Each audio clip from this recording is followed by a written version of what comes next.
સુરતમાં સ્થાનિક પોલીસ અને વિવિધ બ્રાન્ચોના કેટલાક ભ્રષ્ટ પોલીસ કર્મચારીઓના પાપે દારૂના અડ્ડાઓ ધમધમે છે। ત્યારે સ્ટેટ મોનિટરિંગ સેલની ટીમે બાતમીના આધારે સચિનમાં દેશી દારૂના ભટ્ટા પર દરોડા પાડી બે બુટલેગરોને દેશી દારૂના જથ્થા સાથે ઝડપી પાડ્યા છે।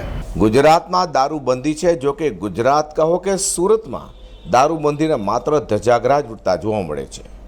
પોલીસ મથકના વહીવટદાર અને બ્રાન્ચોના વહીવટદારોના કારણે સુરત શહેરમાં ખુલ્લેઆમ દારૂનો વેપલો થઈ રહ્યો છે।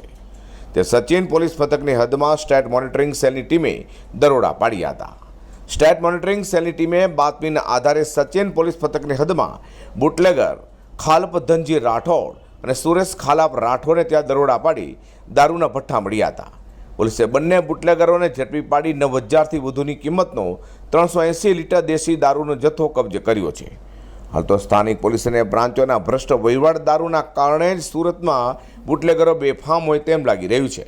તો સ્ટેટ વિજિલન્સની ટીમ કામગીરી બાદ સ્થાનિક પોલીસ કે બ્રાન્ચોને કામગીરી કરશે કે પછી આરામ કરશે તે જોવું રહ્યું।